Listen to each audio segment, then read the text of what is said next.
Hello everyone, welcome back. चलिए बढ़ाते हैं अपने डिस्कशन को आगे और बात करेंगे अभी हम सेपरेशन ऑफ लीज और नॉन लीज कंपोनेंट के बारे में। तो देखिए दोस्तों, एक ही कॉन्ट्रैक्ट के अंदर हो सकता है कि कुछ एलिमेंट जो हो वो लीज का ना हो, क्योंकि जरूरी थोड़ी ना कि हम अगर किसी सामने वाले पार्टी के साथ में कोई अग्रीमेंट कर रहे हैं, कोई कॉन्ट्रैक्ट कर रहे हैं, तो उस कॉन्ट्रैक्ट की सारी टर्म्स एंड कंडीशन या उस कॉन्ट्रैक्ट में सारा का सारा जो डिमांड सप्लाई है वो लीज वाला ही होगा। उसमें कुछ और भी चीजें हो सकती है। तो अब देखिए यहां पर ये क्या कहना चाहता है कि ये आपको पहले आइडेंटिफाई करना पड़ेगा और सेपरेट करना पड़ेगा lease component of a contract को। तो मतलब लीज को आप सेपरेट कर लेंगे ना, तो अपने आप ही बचा हुआ नॉन लीज रह जाएगा और नॉन लीज की अकाउंटिंग अलग से करेंगे, लीज की अकाउंटिंग अलग से करेंगे, है ना। तो ये आइडेंटिफाई करेंगे हम, क्यों करेंगे, कैसे करेंगे, ये देखिए। Sometimes there are the contracts there are some certain contracts that contain rights to use multiple assets, that is for a building and an equipment, multiple pieces of equipments, etc. Okay, and the right to use of each such asset is considered as a separate lease component only if both the following conditions are satisfied. अब देखिए दोस्तों, ऊपर heading कुछ और दे दी और start कुछ और topic कर दिया। चलिए कोई दिक्कत वाली बात नहीं है। इन्होंने जो स्टार्टिंग करी है, इनका क्या कहना, देखिए सबसे पहले तो कि हमारे एक ही कॉन्ट्रैक्ट में मल्टीपल लीज एलिमेंट है ना। देखिए एक तो लीज है और नॉन लीज है, इनको तो हमें अलग अलग करना ही है। लेकिन इनका एक्सप्लेनेशन इन्होंने कहां से स्टार्ट किया है कि एक कॉन्ट्रैक्ट में मल्टीपल एलिमेंट्स है और मल्टीपल लीज एलिमेंट्स भी हैं और नॉन लीज एलिमेंट्स भी हैं। जैसे कि ट्रक की लीज हो गई, जैसे अब मेरे को कंस्ट्रक्शन करना है तो देखिए मैं बहुत सारे इक्विपमेंट लूंगा लीज पर। ट्रक ले लिया मैंने, जेसीबी ले लिया मैंने, रोड रोलर ले लिया, ठीक है, मैंने काफी हैवी इक्विपमेंट्स जो हैं और भी अलग अलग नाम के प्लांट एंड मशीनरी जो है वो ये अलग अलग, देखिए ये सारी की सारी चीज मैंने लीज पर ले ली है। तो अब देखिए दोस्तों, ये जितनी भी सारी की सारी चीजें मैंने जो लीज पर ली है, क्या मैं इनको सबको एक ही लीज मानूं या अलग अलग लीज मानूं, ये भी तो क्वेश्चन खड़ा हो सकता है ना। तो उसकी जानकारी के लिए देखिए ये क्या कहता है, पहले उसको एक्सप्लेन कर रहा है। बोला कि अगर आपके कॉन्ट्रैक्ट में मल्टीपल लीज एलिमेंट है तो आप उन्हें मल्टीपल एलिमेंट तभी मानेंगे जब ये दोनों कंडीशन आपकी सेटिस्फाई हो जाएगी, ठीक है। और ये दोनों कंडीशन जो है वो क्या है समझिएगा। कहता है lessee can benefit from the use of the asset either on its own or together with other resources that are readily available to the lessee। यानी जो एसेट्स को मैंने लीज पे लिया है, या तो मैं उसको डायरेक्टली यूज कर लूं, उसी से मुझे बेनिफिट मिल जाए, या फिर मेरे पास में कुछ ऐसे रेडिली रिसोर्सेज अवेलेबल हैं उनके साथ में मैं उसको यूज करूंगा। यानी कहने का मतलब ऐसा नहीं होना चाहिए कि वही एसेट्स जो है वो अपने आप में इंडिपेंडेंटली यूज ना आता हो। जैसे मैंने आपको एग्जांपल दिया था ना स्टार्टिंग के अंदर, शॉर्ट टर्म लीज एग्जाम्पशंस के अंदर अपन लो वैल्यू एसेट्स के बारे में बात कर रहे थे, कुछ दो एग्जाम्पशंस के बारे में बात कर रही थी ना, एक तो शॉर्ट टर्म लीज हुआ था, एक लो वैल्यू। तो वहां पर आपको मैंने बताया था कि कई बार कुछ लोग डिसमेंटल करके कहते हैं कि ये तो लो वैल्यू वाला है। तो डिसमेंटलिंग करने के बाद में लो वैल्यू अगर आप करोगे तो वो आईएफआरएस उसको पकड़ लेगा, बोलेगा कि ये एक पार्ट अपने आप में काम नहीं कर सकता। वैसे ही दोस्तों, यदि कोई एक एसेट्स अपने आप में इंडिपेंडेंटली फंक्शन नहीं कर सकता, राइट, तो फिर बाद में वो उसको अपन हायर लेवल पे एग्रीगेट करेंगे। तो कहता है lessee can benefit from the use of the assets either on its own और together with other resources that are readily available to the lessee, that is goods or services that are sold or leased separately by the lessor or other supplier, or that the lessee has already obtained from the lessor or in other transactions or events। तो इन्होंने काफी सारी बातें यहाँ पे कह दी है। सारी की सारी बातों का यहाँ पे जो कंक्लूजन है वो यही निकलता है कि जिस असेट्स को आपने लीज पे लिया है वो आपके मतलब जो रेडिली अवेलेबल रिसोर्सेज आपके पास में है, या आपके पास में वो अगर रिसोर्सेज नहीं है तो वो रिसोर्सेज यदि आपने सामने वाले से लिए हैं, लेसर से लिए हैं, तो उनके साथ में वो अगर मिलजुल के काम कर सकता है, राइट, इंडिपेंडेंटली फंक्शन कर सकता है, तो वो अपने आप में एक सेपरेट इंडिपेंडेंट एसेट हो सकता है। अदरवाइज आपको उसको किसी के साथ में तो जोड़ना पड़ेगा, है ना। दूसरी कंडीशन क्या कहती है, the underlying asset is neither highly dependent on nor highly inter related with the other underlying assets in the contract. तो देखिए neither highly dependent nor highly inter related, एकदम वो की वही बात हो गई है जो हमने लो वैल्यू एग्जाम्पशन में पढ़ी थी, ठीक है ना। तो ये यहां पे इंपॉर्टेंट बात क्या हो गई, ओन इट्स ओन और together with other resources that are readily available to the lessee, है ना। तो ये बात आपको यहां पे अंडरलाइन करके रखनी है। इतनी बातें ये आपके कीवर्ड्स हो गए। ठीक है, तो यहां पर इन दोनों के ऊपर अपन को एक एग्जांपल करते हैं, एग्जांपल के माध्यम से पूरा का पूरा अच्छे से क्लियर हो जाएगा, है ना।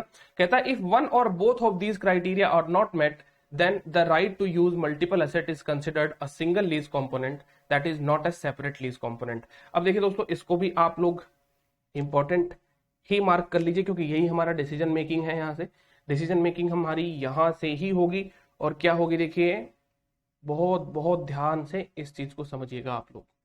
ये स्टैंडर्ड कहना चाह रहा है कि यदि ये क्राइटेरिया आपके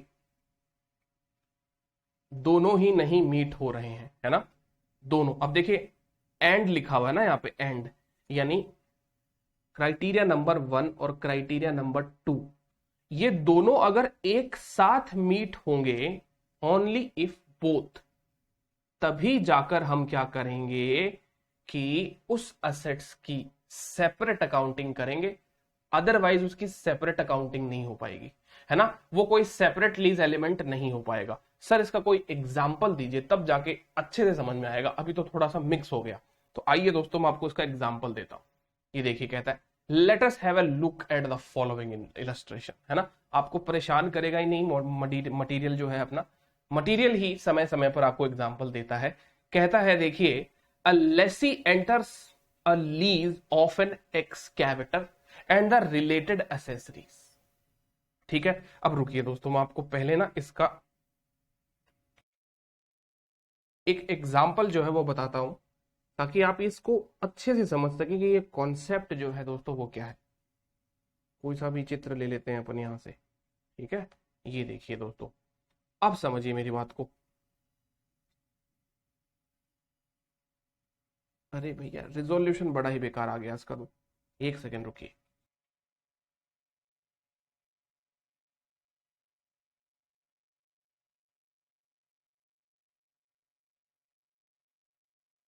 हाँ जी, ये डायग्राम थोड़ा सा प्रॉपरली विजिबल है, आई थिंक चल जाएगा, इससे काम हमारा चल जाएगा। अब देखो दोस्तों, क्या है कि ये एक एक्सकैवेटर का डायग्राम हो गया, ताकि आप इसको अच्छे से समझ पाए। अब आपको मैं ये कहूं कि ये एक्सकैवेटर जो है, समझ रहे हो, इसका ये देखिए, ये आपका ड्राइवर वाला पार्ट हो गया, जहां से वो उसको ऑपरेट करेगा। इसके अंदर मशीनरी लगी हुई है, ये आपके व्हील्स हैं, ठीक है। तो ये सबके टेक्निकल नाम है, अपने को इसकी टेक्निकलिटीज में नहीं जाना। ये भी आपने देखा होगा, है ना, ऐसा कुछ जेसीबी टाइप हो गया ये। अब देखो दोस्तों, इसके ये इतने सारे पार्ट्स हैं। अब इसको काउंट करने के लिए बैठेंगे, और मैं कहता हूं कि देखो मैंने क्या किया, मैंने लीज पे एक्सकैवेटर नहीं लिया, मैं ऐसे बोल रहा हूं, मैंने लीज पे ये डिपर लिया है, बकेट सिलेंडर लिया है, एच लिंक लिया है, ये लिया है, वो लिया है। ये इतनी सारी रामायण थोड़ी गाऊंगा मैं, समझ रहे हो कि नहीं समझ रहे मेरी बात। अब मैं ऐसे बोलूंगा कि ये पार्ट्स अगर मैंने लिए हैं, तो स्टैंडर्ड बोलता है चल भाई ठीक है, ये पार्ट्स अगर तूने लिए हैं तो इन सारे पार्ट्स को फंक्शन करा के दिखाओ, ठीक है। अब एक बात बताओ, ये बेचारा ऐसे लटका हुआ, ये क्या काम आएगा? अपने आप फंक्शन करेगा ये? बिना इस मशीनरी के क्या ये फंक्शन कर सकता है? नहीं कर सकता, ठीक है। तो कहने का मतलब ये एक इंटीग्रेटेड मशीनरी हो गई, इसका कोई भी पार्ट जो है वो अपने आप में फंक्शन नहीं कर सकता। तो जब इसका कोई पार्ट दोस्तों अपने आप में फंक्शन नहीं कर सकता, तो मेरी एक बात बताओ, क्या इसकी ये जो रिलेटेड एसेसरीज है, ठीक है, ये है ना, आप तो बस इस एक्सकैवेटर की और एक्सकैवेटर की रिलेटेड एसेसरीज को इन दोनों कंडीशन में फिट करके देखो, आपका आंसर जो है नो में आ जाएगा। पहली कंडीशन भी नो, दूसरी कंडीशन भी नो, फर्स्ट कंडीशन भी सेटिस्फाई नहीं हुई, सेकंड कंडीशन भी सेटिस्फाई नहीं हुई। और हमको तो देखना है सर, एक ही कंडीशन है, अगर फर्स्ट कंडीशन नहीं सेटिस्फाई हुई तो फिर बाद में दूसरी को क्यों चेक करेंगे? क्योंकि ये बोथ कंडीशन अगर सेटिस्फाई होती है ना, तब हम कह सकते हैं कि अलग अलग पार्ट जो है अपने आप में अलग अलग आइडेंटिफाइड एसेट्स हैं जो फंक्शन कर सकते हैं ऑन इट्स ओन। समझ गए कि नहीं समझे दोस्तों, है ना। तो ये वाली बात है। तो अब क्या कह रहा है देखिए, इसमें इसने बताया है, फॉर एग्जाम्पल एक्सकैवेटर के attachments that are used for mining purpose, mining purpose में ये काम आएगा, तो ऐसी एसेट्स वहीं पे काम आती है। The lessee is a local mining company that intends to use the excavator at a copper mine. How many lease and non lease components are there? इस पर्टिकुलर क्वेश्चन में लीज और नॉन लीज कंपोनेंट कितने हैं? देखिए, non lease के बारे में तो चर्चा ही स्टार्ट नहीं हुई, तो नॉन लीज कंपोनेंट हो गया इसमें 0। इस पर्टिकुलर क्वेश्चन में नॉन लीज कंपोनेंट है ही नहीं। इस क्वेश्चन में है सिर्फ और सिर्फ लीज कंपोनेंट, जो कि क्या है? Excavators and all its integral parts as a whole, एक एक ही लीज कंपोनेंट है। अलग अलग मशीनरी, ये इक्विपमेंट्स को हम अलग अलग पार्ट्स का दर्जा दे नहीं सकते, because they can't function on their own. ठीक है ना। आंसर देखिए क्या कहते हैं। Lessee would be unable to benefit from the use of the excavator without also using the accessories. Therefore, the excavator is dependent upon the accessories. Thus, from the perspective of the lessee, the contract contains one lease component. Lesi के point of view से ये क्या है, एक ही lease component का contract है। आइए दोस्तों बी वाले सिनारियो में आते हैं। बी वाला देखिए क्या कहता है। Assume the same facts as in scenario A except that the contract also conveys the right to use an additional loading truck। अरे वाह भाई, ठीक है, इसके साथ साथ में एक लोडिंग ट्रक भी मिलेगा मुझे, उसका भी चित्र लेके आए क्या। चलिए मैं पॉज कर देता हूं वीडियो। ये देखिए दोस्तों, ये हो गया हमारा लोडिंग ट्रक।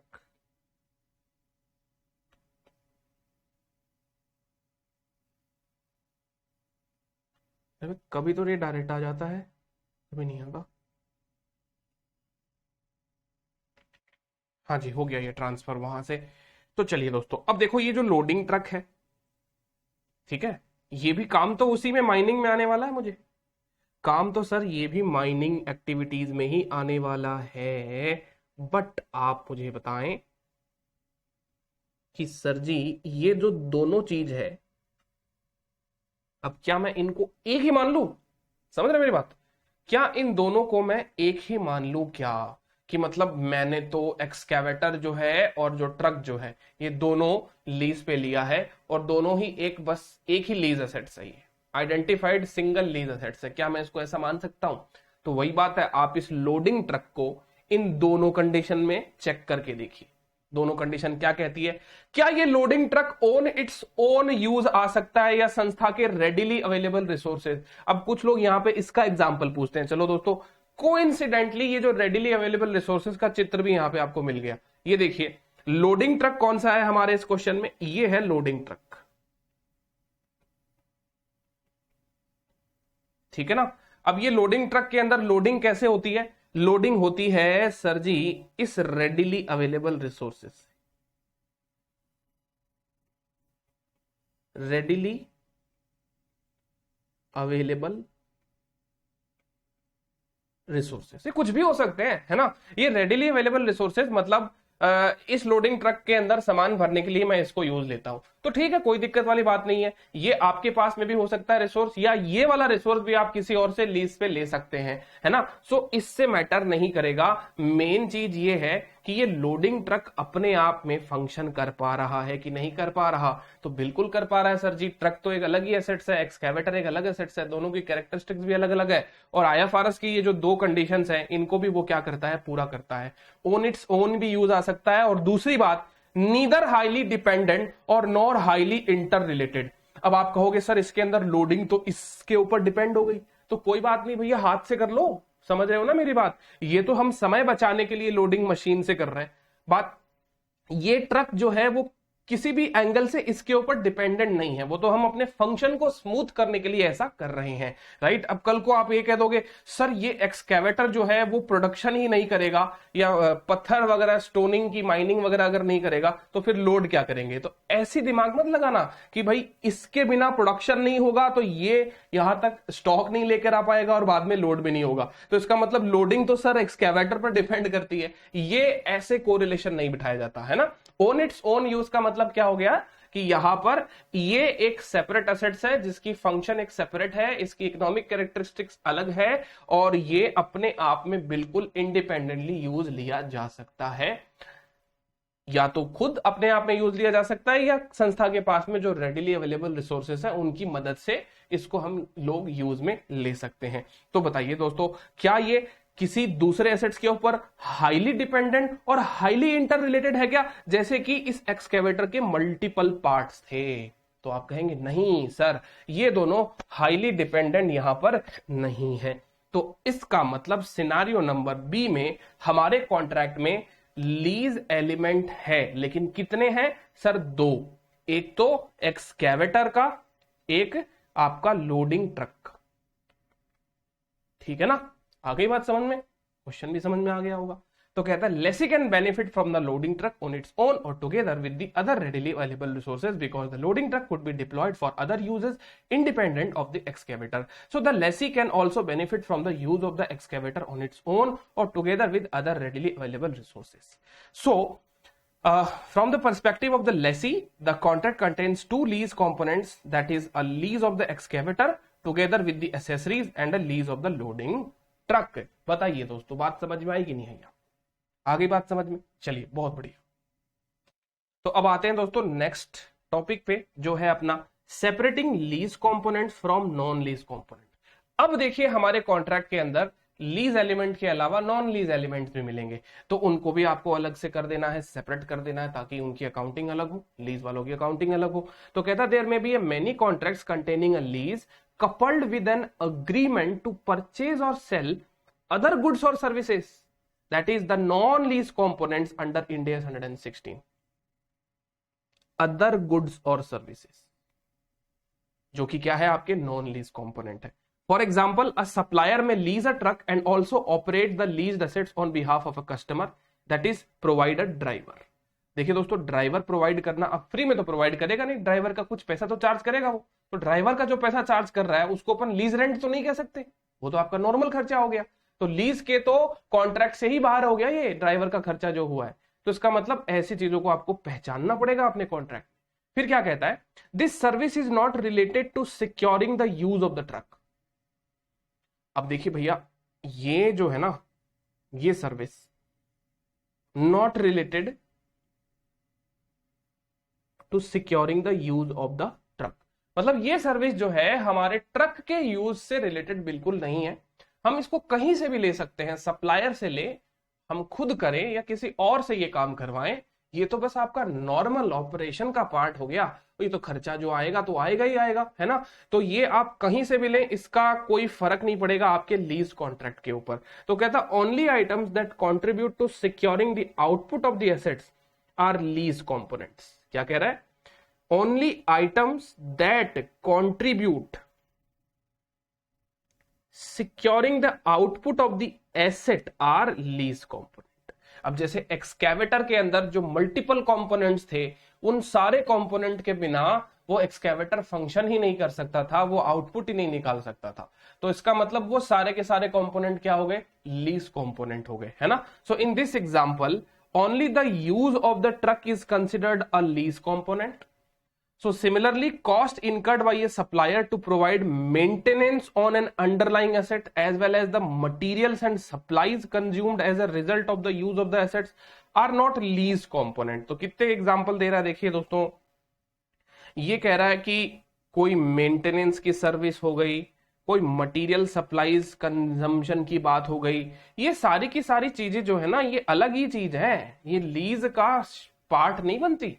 तो आपको इनको अलग करना चाहिए. तो कहता है the non lease components are identified and accounted for separately from the lease component. क्योंकि ये तो अकाउंटेंसी का कोई दूसरा ही एरिया है, किसी दूसरे एरिया में जाकर इसकी अकाउंटिंग करिए. इधर लीज वाले स्टैंडर्ड में क्या बातें कर रहे हो सर इनकी. तो कहता है इनकी अलग स्टैंडर्ड के हिसाब से अकाउंटिंग होगी. गुड्स होगा तो गुड्स के हिसाब से अकाउंटिंग होगी, सर्विस होगी तो सर्विस के हिसाब से अकाउंटिंग होगी. For example, the non lease components में be accounted for as executory arrangement by lessee customers or as contract subject to Ind AS 115 by lessors or supplier. अब देखिए दोस्तों, जो नॉन लीज जो कंपोनेंट है उसकी अकाउंटिंग एग्जीक्यूटरी कॉन्ट्रैक्ट के रूप में होगी. अब समझिए कि ये एग्जीक्यूटरी कॉन्ट्रैक्ट क्या होता है. एग्जीक्यूटरी कॉन्ट्रैक्ट का मतलब सामने वाले को भी काम करना है और आपको भी काम करना है. मतलब देखिए, सामने वाले को सर्विस देनी है, आपको उसका दाम देना है, पैसा देना है. तो जब वो सामने वाला सर्विस आपको देगा, आप उसको पैसा दे दीजिएगा. सामने वाला जब आपको गुड्स देगा तो आप उसको पैसा दे दीजिएगा. इस चीज को हम कहते हैं एग्जीक्यूशनरी कॉन्ट्रैक्ट, जहां पे दोनों पार्टी के राइट्स एंड ऑब्लिगेशन अभी भी क्या है, पेंडिंग है. समझ में आ गई ना बात आप सबको, राइट. तो ये वाली बात है. तो इसकी अकाउंटिंग जो है वो किसी अलग स्टैंडर्ड में होगी. Cost related to property, taxes and insurance do not involve the transfer of a good or services. देखिए, कई बार प्रॉपर्टी टैक्स और इंश्योरेंस से रिलेटेड जो कॉस्ट होती है ना, ये इन्वॉल्व नहीं करती द ट्रांसफर ऑफ गुड्स और सर्विसेज. मतलब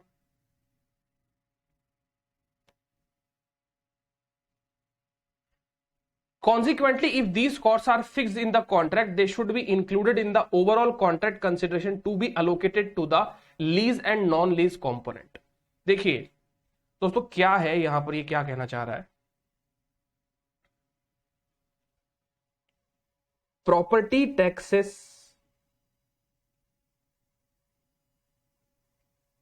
जैसे होता है ना, म्यूनिसिपल टैक्सेस जो आपके लोकल अथॉरिटीज होते हैं उनका जो टैक्स लगता है ना, ये जो प्रॉपर्टी टैक्सेस है किसी भी नाम से हो गया, ये प्रॉपर्टी टैक्स जो है एक ऐसी चीज है जो कोई गुड्स और सर्विस लीज के रेफरेंस में ट्रांसफर नहीं कर रही है ना। मतलब प्रॉपर्टी टैक्सेस जो है वो एक प्रकार का खर्चा है जो गवर्नमेंट को आपको पे करना है। तो कहने का मतलब यदि प्रॉपर्टी टैक्स की अगर अपन बात कर रहे हैं और ये आपके कॉन्ट्रैक्ट में है,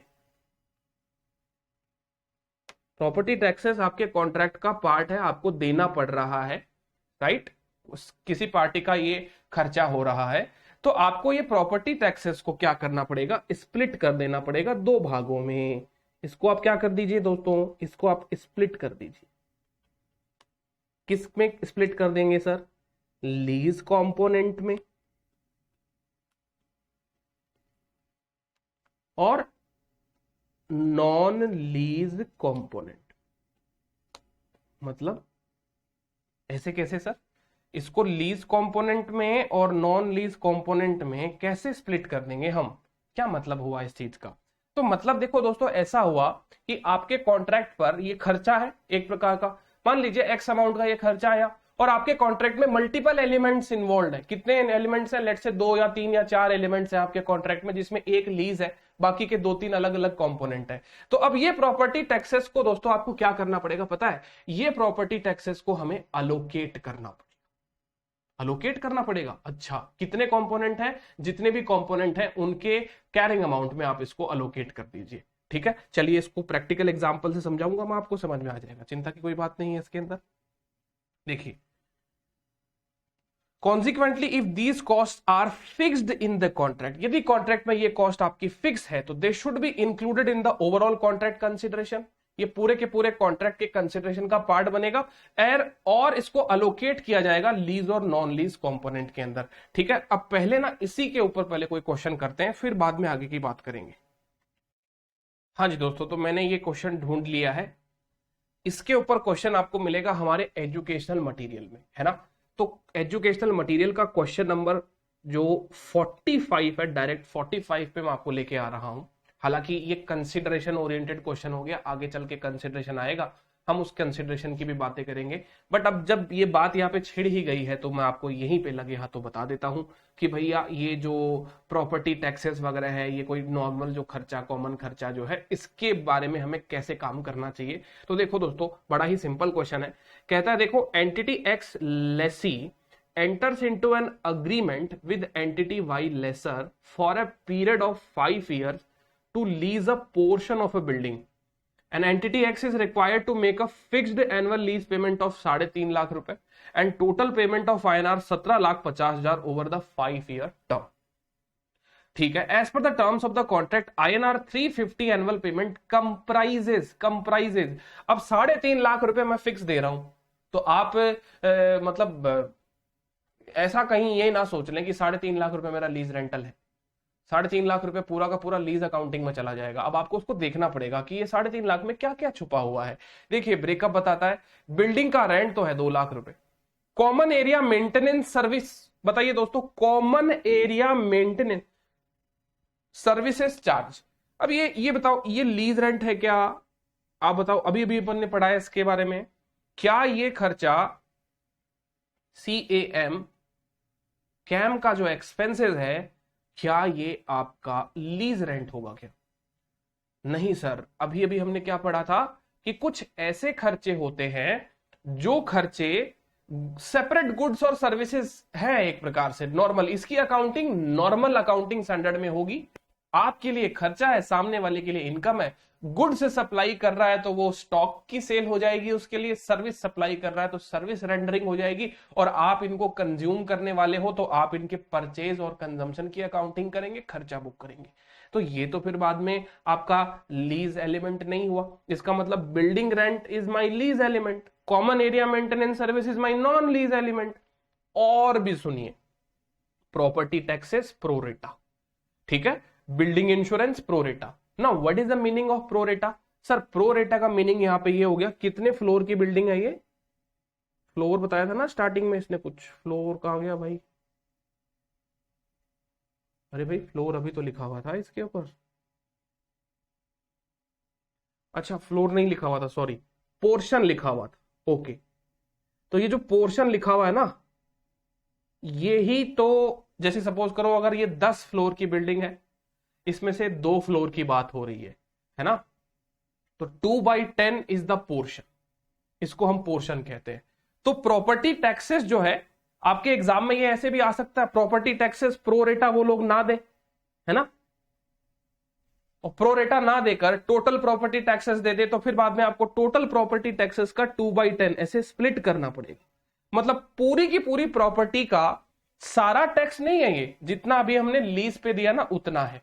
तो देखिए दोस्तों, आप लीज पर दें या ना दें, इतनी बात तो आप जानते होंगे ना कि अगर मकान आपका है, कागज में आप ओनर हैं, सरकार की नजरों में आप ओनर हैं, तो उससे रिलेटेड टैक्सेस का पेमेंट आपको ही करना पड़ेगा। उससे रिलेटेड टैक्स का पेमेंट वो नहीं करेगा। हाँ, आप लीज के अग्रीमेंट में कुछ रिम्बर्समेंट के क्लॉज वगैरह डलवा सकते हो, लेकिन लीगली आप ही उसके लिए रिस्पॉन्सिबल हो, आप ही के नाम पर रसीद बनेगी उनकी, है कि नहीं है? तो अब देखिए दोस्तों, पूरी की पूरी बिल्डिंग में से मान लेते हैं कि ये पोर्शन को मैं अज्यूम कर लिया 2/10 है, तो ये 2/10 इन्होंने करके ही दे दिया है ना। समटाइम्स ये आपसे भी करवा सकते हैं, तो इस बात का ध्यान रखिएगा, ठीक है। चलिए, तो ये कितने कंपोनेंट हो गए सर जी हमारे यहाँ पे? Building, common area maintenance, property taxes और बिल्डिंग का इंश्योरेंस। अब कहता है from entity X's perspective the estimated standalone selling price of the building rent is 2,20,000। Sir ये स्टैंडअलोन सेलिंग प्राइस क्या होता है, बताएंगे आप? बिल्कुल बताएंगे दोस्तों। आज शायद पहली बार आपने ये नाम सुना होगा, स्टैंडअलोन सेलिंग प्राइस। पहले लिख लेते हैं, है ना। देखिए, बिल्डिंग रेंट का स्टैंडअलोन सेलिंग प्राइस कितना है? 2,20,000। अच्छा, कॉमन एरिया मेंटेनेंस का स्टैंडअलोन सेलिंग प्राइस 80,000 है, ठीक है। Entity X has not elected to apply the practical expedient, ये मैंने अभी आपको बताया नहीं है, ठीक है। ये क्या है, चलो छोड़ो। Whether the property taxes paid by lessee should be considered as part of a lease payment, ठीक है। तो property taxes paid by lessee should be considered as a part of the lease payment. इसने property taxes के ऊपर question पूछा है, ठीक है। तो देखिए दोस्तों, इसमें कुछ कुछ चीजें अभी अपन ने डिस्कस नहीं करी है, जो हम स्टडी मटेरियल में डिस्कस कर लेंगे इसके बाद में, बट कोई दिक्कत वाली बात नहीं है दोस्तों। वो हमारे वो मतलब वो चीज आपके लेटर ऑन आप सीख जाएंगे, उसका यहां पर कोई रोल नहीं रहेगा हमारे क्वेश्चन को सॉल्व करने में। तो इन्होंने क्वेश्चन पूछ लिया प्रॉपर्टी टैक्सेस के बारे में। सर इसमें तो बिल्डिंग इंश्योरेंस भी है, बिल्डिंग इंश्योरेंस का क्या करेंगे, है ना। तो देखिए दोस्तों, पहले तो मैं आपको बताता हूं कि प्रॉपर्टी टैक्सेस और बिल्डिंग इंश्योरेंस को तो एक बार बाद में बात करेंगे ना। What is the meaning of this standalone selling price? SSP का मतलब क्या होता है? दिस इज अ कॉन्सेप्ट, मतलब इसके बारे में हम चर्चा इंड AS 115 में भी करेंगे, बट आज ही मैं आपको बता देता हूं कि स्टैंडअलोन सेलिंग प्राइस का मतलब क्या है। देखिए दोस्तों, अगर आप किसी भी व्यापारी से कोई कॉन्ट्रैक्ट करते हो, तो कई बार आप उससे बहुत सारी चीजें लेते हो। जैसे आपने लीज पे बहुत सारी चीजें ले ली, जैसे यहाँ पे देख लीजिए, आपने लीज पे कोई प्रॉपर्टी वगैरह है वो ले ली है, ठीक है। फिर वही आदमी आपको, मतलब वही व्यापारी आपको, वही एंटरप्राइज आपको क्या कर सकता है, कुछ सर्विसेज भी ऑफर कर सकता है, कुछ गुड्स भी प्रोवाइड कर सकता है ना। वो मल्टीपल काम में डील कर रहा है। तो क्या होता है ना, जब आप पैकेज लेते हैं, एक पैकेज पूरा का पूरा लेते हैं, तो सस्ता कर देता है वो, है ना। जैसे आप सर हमारे फ्लोर को किराए पे ले रहे हो ना, और साथ साथ में यदि हमारी कॉमन एरिया मेंटेनेंस सर्विस भी लोगे, तो पता है हम आपको डिस्काउंट कर देंगे। तो वैसे तो पता है हम कितना चार्ज करते हैं, इन दोनों चीजों का हम चार्ज करते हैं, वो ऐसा कहेंगे, है ना। वैसे तो सर जी हम चार्ज करते हैं इनका 3 लाख रुपए, लेकिन आप हमें 270 ही दे देना। समझ गए कि नहीं समझे? सो स्टैंडअलोन सेलिंग प्राइस का मतलब क्या हुआ? यदि मैं किसी इंडिपेंडेंट पार्टी को रेंट पे देता ये स्पेस, तो मैं उससे 2,20,000 चार्ज करता। यदि किसी इंडिपेंडेंट पार्टी को मैं सिर्फ और सिर्फ ये सर्विस प्रदान करता तो मैं उससे सिर्फ 80,000 रुपए चार्ज करता। तो अब देखिए दोस्तों, यहां पर आपको बात समझनी पड़ेगी कि स्टैंड अलोन सेलिंग प्राइस का मतलब सीधा सीधा है, इंग्लिश वर्ड से ही समझ में आ रहा होगा, स्टैंड अलोन बिल्डिंग रेंट का प्राइस क्या है और स्टैंड अलोन कैम का प्राइस क्या है, CAM common area maintenance service का प्राइस क्या है। इसको हम कहते हैं stand alone selling price, right. But आपको इसमें बेनिफिट कैसे मिल गया, क्योंकि दोनों चीज आप ले रहे हो, तो दोनों चीज ले रहे हो तो उसने आपको डिस्काउंट कर दिया।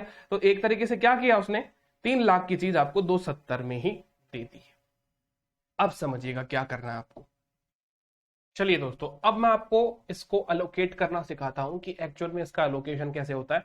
और ये वाली चीज आपने यहाँ पे सीख ली तो आपको ये इंड AS 115 रेवेन्यू रिकॉग्निशन में भी काम आएगी। अब देखिए, जनरली हमको यहाँ पर ऐसे देखने को मिलेगा कि सर इसमें तो अपने को ना 20,000 का डिस्काउंट मिल गया, ठीक है, और इसमें अपने को 10,000 का डिस्काउंट मिल गया, ऐसे करके टोटल 30,000 का अपने को डिस्काउंट मिल गया। जबकि IFRS क्या कहता है, IFRS कहता है डिस्काउंट ऐसे एलोकेट नहीं होता, जबकि डिस्काउंट का एलोकेशन करना कैसे चाहिए आपको, वो देखिए मैं आपको बताता हूं, एक सेकेंड।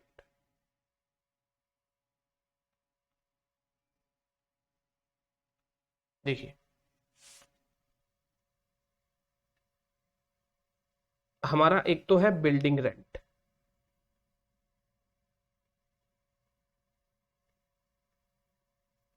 First component. दूसरा है हमारा कॉमन एरिया मेंटेनेंस सर्विस। यहां पे सबसे पहले हम लोग लिखेंगे relative stand alone selling price, relative stand alone selling price. Building rent जो है वो हम 220 में सेल करते हैं और कॉमन एरिया मेंटेनेंस जो है वो हम 80,000 में प्रोवाइड कराते हैं। तो ऐसे करके relative stand alone selling price हमारा कितना हो गया, 3 लाख हो गया, ठीक है। अब देखिए, हमारे इस क्वेश्चन के अंदर कंसिडरेशन कितना चार्ज हो रहा है, अगर सिर्फ बिल्डिंग रेंट और कैम की बात करें तो आप कहेंगे सर बिल्डिंग रेंट और कैम की अगर अपन बात करें तो 270 का कंसिडरेशन ये चार्ज हो रहा है। तो आपको यहां पे क्या करना पड़ता है,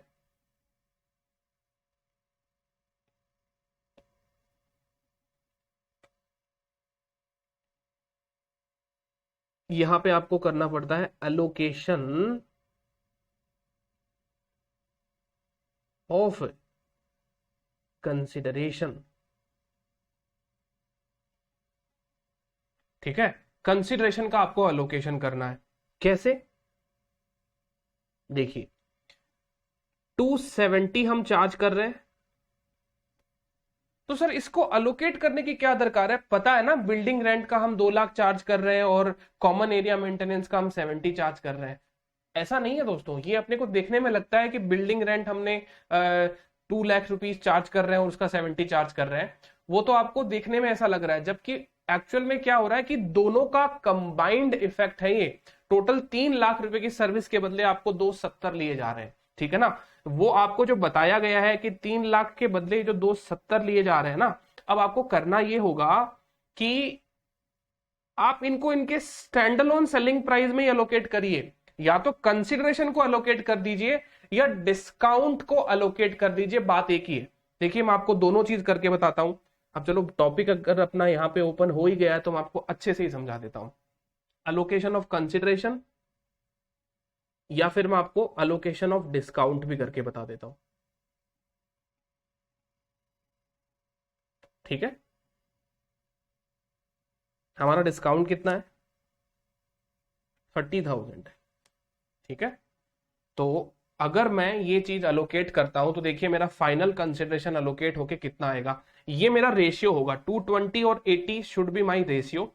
अब कुछ लोग यहाँ पे परसेंटेज भी निकाल लेते हैं, बाकी कोई दरकार नहीं है वैसे, बट आप परसेंटेज वाइज जाना चाहें तो परसेंटेज वाइज भी जा सकते हैं, बट सिंस हमको अलोकेट करना है तो डायरेक्ट अलोकेट कर सकते हैं।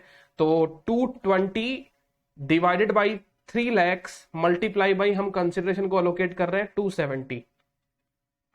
तो सर ये फर्स्ट वाले में आ रहा है 198, 198 लिख देता हूं मैं इसको, यहां पे हम इसको लिख देते हैं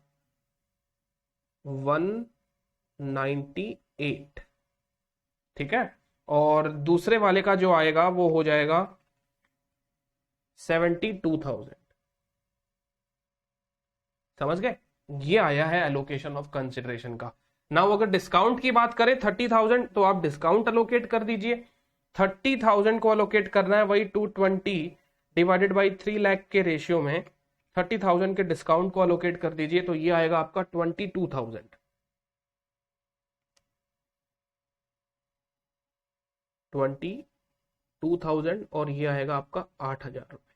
अब आप देख लीजिए हो रहा है क्या। देखिए 2,20,000 में से 22 का डिस्काउंट दिया तो 198 आया, फिर कहेंगे 80 में से 8 का डिस्काउंट दिया तो 72 आया।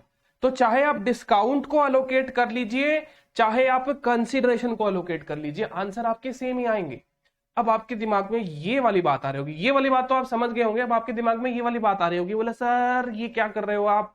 बोले देखो यहाँ पे दिया हुआ ना सर, बिल्डिंग रेंट का 2 लाख ले रहे हैं, कॉमन एरिया मेंटेनेंस का 70,000 रुपए ले रहे हैं। तो देखिए दोस्तों, ये जो इंडिविजुअल ब्रेकअप है ना, इस तरीके से डिस्काउंट अलोकेट नहीं किया जाता कि स्टैंड अलोन सेलिंग प्राइस 220 है इसका, हम यहाँ पे ये 2 लाख रुपए ले रहे हैं। आपको इसका फेयर अलोकेशन करना पड़ेगा, है ना। तो इंड एस कहता है इस चीज का फेयर अलोकेशन करो, डिस्काउंट का फेयर अलोकेशन करो, ताकि हर चीज के स्टैंड अलोन सेलिंग प्राइस के रेशियो में कंसिडरेशन जो है वो बढ़िया तरीके से फेयर वैल्यू में अलोकेट हो जाए, है ना। समझ में आई कि नहीं यही बात आपको।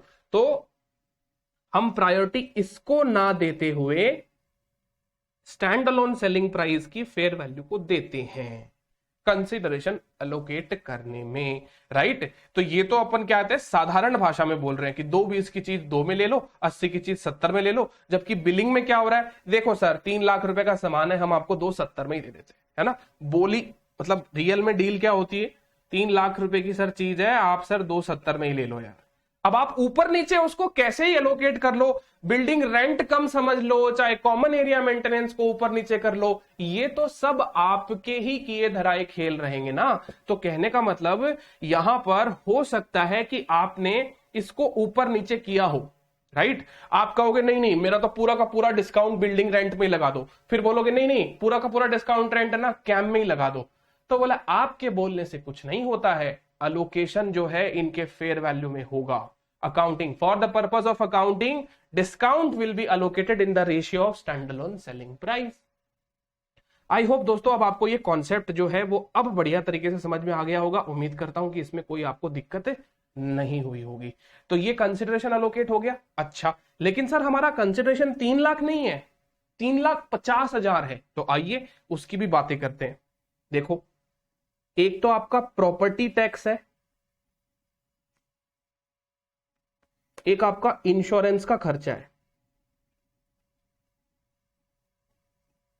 है ना। प्रॉपर्टी टैक्स है और एक मेरा इंश्योरेंस है। ये कितना है, 50,000 और 30,000, और अलोकेटेड है ये, प्रोरेटा है, मतलब सॉरी अलोकेटेड नहीं प्रोरेटा है। 50,000 और 30,000। मेरी बात को बहुत ध्यान से समझना दोस्तों। ये हो गया आपका 80,000 रुपए, ठीक है। अब देखो क्या है कि ये जो मेरा प्रॉपर्टी टैक्स और इंश्योरेंस का 80,000 का खर्चा है, सबसे पहले आप इसको हमारे इंड एस के हिसाब से समझने की कोशिश करो, जो अभी अभी हमने कॉन्सेप्ट पढ़ा। पहले इसको समझो, फिर मैं इसका प्रैक्टिकल समझाता हूं। देखो समझ में कहां से आएगा, इस वाले पैराग्राफ को पढ़ो सब लोग। देखो, the property taxes are required to be paid by entity Y. Entity Y कौन है, the legal owner of the assets, regardless of whether it lease the building and to which party। आप चाहे इसे लीज पर चढ़ाएं ना चढ़ाएं, खुद रखें, किस पार्टी को दे रहे हैं कोई मतलब नहीं है। सरकार कहती है भैया हमें प्रॉपर्टी टैक्स चाहिए क्योंकि प्रॉपर्टी आपके नाम की है, तो लाइए property tax. Similarly the building insurance paid by entity X also protects the entity Y का property and only entity Y will be entitled to receive the claim if received. देखिए दोस्तों, ये इंश्योरेंस का भी खर्चा कौन दे रहा है, दो चाहे कोई भी, लेकिन इंश्योरेंस आपकी बिल्डिंग का है तो इंश्योरेंस वाले तो आपको ही क्लेम देंगे। तो accordingly these are not separate components of the contract because they do not represent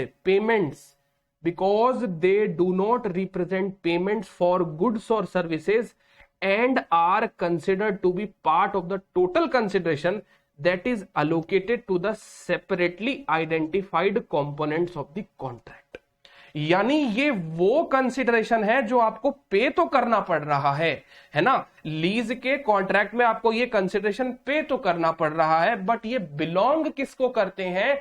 ये तो लीज कंपोनेंट को नहीं बल्कि टोटल कॉन्ट्रैक्ट का कंसिडरेशन है। इसका मतलब इस कॉन्ट्रैक्ट में छुपे हुए हर एलिमेंट को ये बिलोंग करते हैं। ये प्रॉपर्टी टैक्स और इंश्योरेंस का ये जो 80,000 रुपए का खर्चा है, हम ऐसा नहीं कह सकते कि ये सिर्फ और सिर्फ लीज रेंट से रिलेटेड है, ये सिर्फ और सिर्फ कैम से रिलेटेड है। तो आपको इन प्रॉपर्टी टैक्स और इंश्योरेंस के खर्चे को क्या करना चाहिए? अलोकेट करना चाहिए बिल्डिंग रेंट के अंदर में भी और कॉमन एरिया मेंटेनेंस के कंपोनेंट में। समझ में आएगी यही नहीं है बात? वापस देखिए दोस्तों, रिवाइज करवा देते हैं इस चीज को कि यहां पर मेन चीज जो है वो आप देखिए,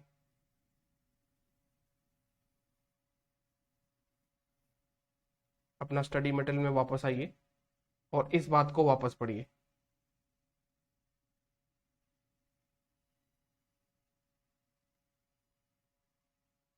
एक सेकंड ना, हाँ जी। तो देखिए दोस्तों, यहां पे हमने क्या पढ़ा था? यहां पे हमने यही बात पढ़ी थी कि अगर हमारे कॉन्ट्रैक्ट में लीज और नॉन लीज कंपोनेंट है तो आप उनको दोनों को अलग अलग करिए। तो जैसा कि हमने इस क्वेश्चन के अंदर किया है, लीज कंपोनेंट को मैंने अलग किया और नॉन लीज कंपोनेंट को मैंने अलग किया।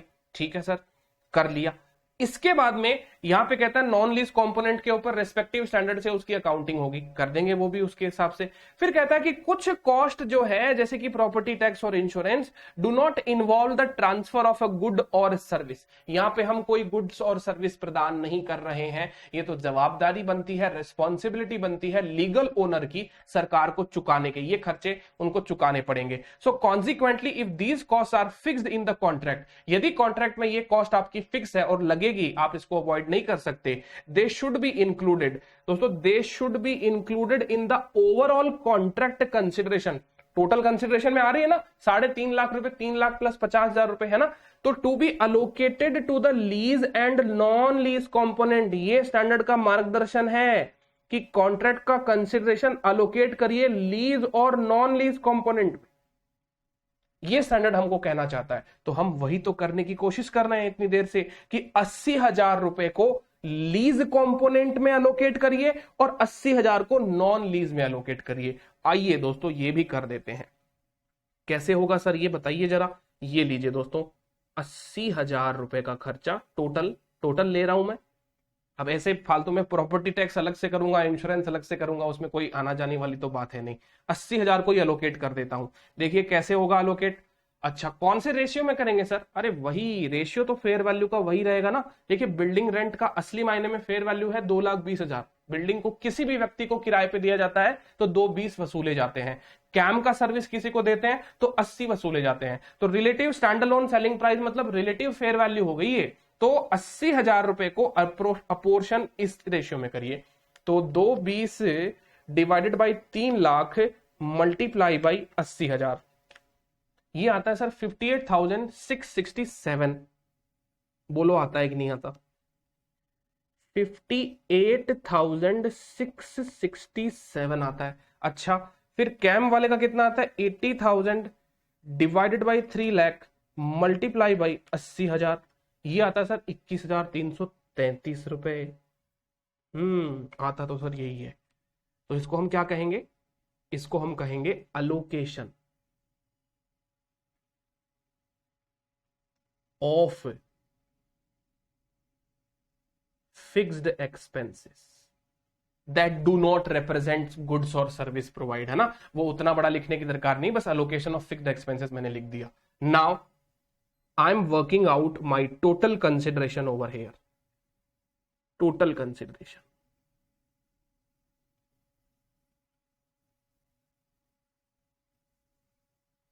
ठीक है, कैसे आएगा सर टोटल कंसिडरेशन? देखिए सर, टोटल कंसिडरेशन आएगा हमारा 198 का तो ये और 58 का ये, 72 का ये वाला और 21,333 का ये वाला। समझ गए ना? तो 198 प्लस 58,667, ये हो गया सर 2,56,667 रुपए मात्र। 2,56,667 है ना, और दूसरा वाला आ जाना चाहिए 93,333। ठीक है, समझ गए। 270 प्लस 80 मिला के हो जाएंगे आपके 3.5 लाख रुपए का टोटल कंसीडरेशन। तो एजुकेशनल मटेरियल वालों ने क्या कर रखा है, इसको ऐसे एक्सप्लेन नहीं किया, मैंने तो आपको ऐसे बहुत बढ़िया तरीके से शॉर्ट में लॉन्ग में एक एक कंपोनेंट का स्प्लिट दिखा दिया अलग अलग तरीके से। उन्होंने क्या किया, डायरेक्ट ही कंसिडरेशन को अलोकेट कर दिया है। तो इट डजंट मैटर दोस्तों, फाइनल जो प्रोसीजर है दोनों का ही सही है, और ये मैंने एक्सप्लेन करने के लिए जानबूझ के ऐसा किया, अदरवाइज मैं भी आपको 3.5 लाख को ही अलोकेट करके बताता। मैं आपको वो एलिमेंट बताने की कोशिश कर रहा था कि देखिए, आप डिस्काउंट को अलोकेट करेंगे तो भी आपका आंसर सही आएगा, कंसीडरेशन को अलोकेट करेंगे तो भी आपका आंसर सही आएगा। और रही बात यह कि प्रॉपर्टी टैक्स और इंश्योरेंस का देखिए अलोकेशन इस प्रकार से होगा, तो ये आपको दिखना चाहिए एक बार के लिए, तो आगे से तो फिर बाद में शॉर्टकट आप भी ले सकते हैं। तो ये हो गया हमारा अलोकेशन। अब देखो इसके आंसर चेक कर लेते हैं, इन लोगों का आंसर क्या आ रहा है। इन लोगों का आंसर देखिए ऐसा आ रहा है, 256, 550, 93, 450। वो इनका इसलिए आ रहा है क्योंकि इन्होंने 73.3 लिया है, इन्होंने 333333 ऐसे नहीं लिया है ना, और 26.6677 ऐसे नहीं लिया, इसलिए इनका राउंडिंग ऑफ एरर हो गया। और इन्होंने क्या किया, पूरे के पूरे 3.5 लाख रुपए को ऐसे सीधा सीधा अलोकेट करके दिखा दिया। तो ये आप अगर इसके अंदर ये थोड़ा सा 100-200 रुपए का जो अंतर आ रहा है ना, उसको आप कोई डिफरेंस मत मानिएगा, डिफरेंस नहीं है दोस्तों, ये राउंडिंग ऑफ एरर की वजह से हो रहा है। तो यहां पे इन्होंने क्या किया, बिल्डिंग रेंट और कैम के अंदर इन्होंने 3.5 लाख के टोटल कंसिडरेशन को अलोकेट कर दिया। That's what the standard wants from you, कि आप भी ऐसा ही करें। टोटल कंसिडरेशन को लीज कंपोनेंट में और नॉन लीज कंपोनेंट में आपको अलोकेट करना है। स्पेशली जो हमने इस क्वेश्चन में सीखा वो ये है कि प्रॉपर्टी टैक्स और इंश्योरेंस को कैसे अलोकेट किया जाएगा दोस्तों। तो आई होप आपको बढ़िया तरीके से अच्छे से ये बातें जो है वो समझ में आ गई। ठीक बात है, समझ गए। चलो वापस आ जाते हैं अपने स्टडी मटेरियल के अंदर, और ये वाला आपका पार्ट अब पूरा हो गया, ठीक है ना।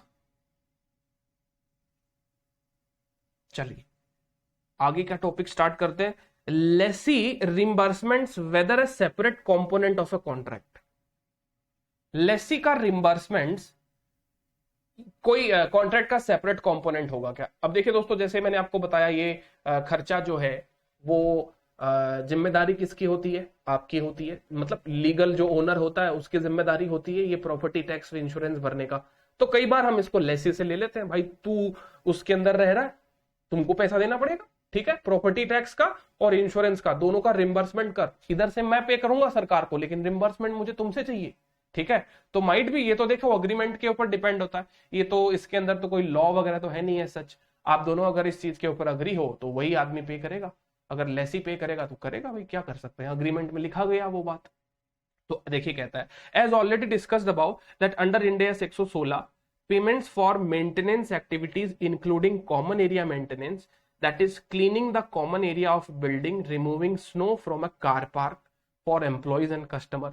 अब दोस्तों यहाँ पे यूके लंदन के अंदर क्या है, कुछ ऐसे जगह होती है वहां पे बनते होंगे, बर्फ जम जाती है वहां पे। यहाँ पे इंडिया के अंदर अब आपको पता ही है ये इंटरनेशनल अकाउंटिंग स्टैंडर्ड्स है, तो उन्होंने वहीं का एग्जाम्पल लिया। अपने भारत के अंदर ऐसी कहाँ जगह है, एक आधी जगह है, वो शिमली कुमला मिलानी क्या पता क्या बोलते हैं उसको, कुल्लू मनाली है ना, ऐसा कुछ होता है ना समथिंग, वहां पे कोई जमती होगी तो जमती होगी, बाकी गाड़ियों पे कहाँ सर बर्फ जमती है।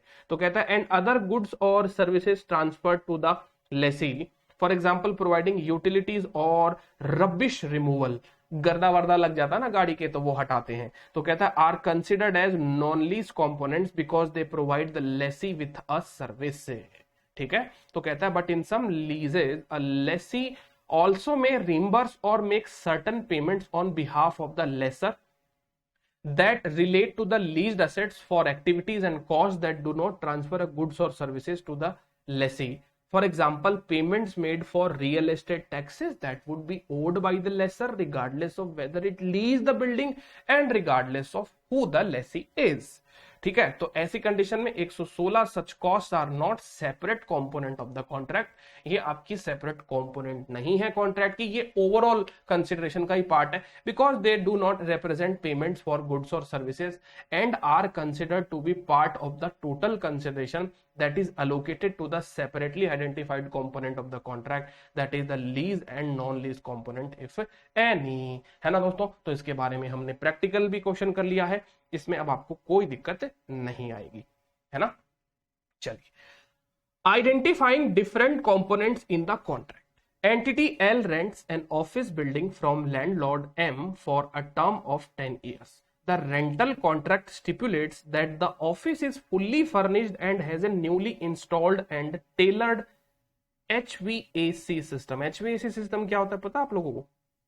HVAC system टेलर्ड का मतलब तो समझ गए ना, हाईली कस्टमाइज्ड, आपके लिए बनाया गया है ना, तो आपके लिए ही बनाया गया है। और HVAC का मतलब होता है दोस्तों हीटिंग, वेंटिलेशन और एयर कंडीशनिंग सिस्टम, यानी आपके ऑफिस प्रेमाइसेस में सर्दियों में हीटिंग की सुविधा मिल जाएगी, वेंटिलेशन की सुविधा है, दम नहीं घुटेगा आपका, और गर्मियों में एसी का आनंद लीजिए। तो कहने का मतलब ये एक प्रकार से कस्टमाइज्ड नेचर का एसेट्स हो गया है आपका, और ये हमने इंस्टॉल करवाया है। तो it also requires landlord M to perform all common area maintenance CAM का service during the term of the arrangement. Okay, entity L makes a single monthly rental payment and does not pay for the maintenance separately। मैं तो ना rent का ही payment करता हूं, cam का मैं payment करता ही नहीं हूं अलग से। The office building has a useful life of 40 साल और HVAC system and office furniture each has a life of 15 years। Okay, तो HVAC सिस्टम है, एक ऑफिस फर्नीचर है जिसकी लाइफ 15 साल है और ऑफिस बिल्डिंग की लाइफ 40 साल है। What are the units of account in the lease? देखिए दोस्तों, प्रैक्टिकल क्वेश्चन नहीं है, बट आपको इसको कंसेप्चुअली सॉल्व करना है, और डिफरेंट डिफरेंट कंपोनेंट जो है लीज के वो आपको इसके अंदर से निचोड़ कर से बाहर निकालने हैं, कि ढूंढो उसमें इस कॉन्ट्रैक्ट में कि कौन कौन से एलिमेंट तो आपके लीज वाले हैं और कौन से नॉन लीज वाले हैं। तो देखिए सर, अभी तो हमने एकदम बढ़िया से पढ़ लिया इस चीज को। देखिए मैं बताता हूं कि इसमें मल्टीपल लीज भी है ना, एक से ज्यादा आइटम की। कौन कौन से निकल रहे हैं? एक तो ऑफिस बिल्डिंग निकल रहा है सर, ठीक है, हाँ। अच्छा, दूसरा एक HVAC सिस्टम है, इसका भी चित्र दिखा देता हूं, रुको।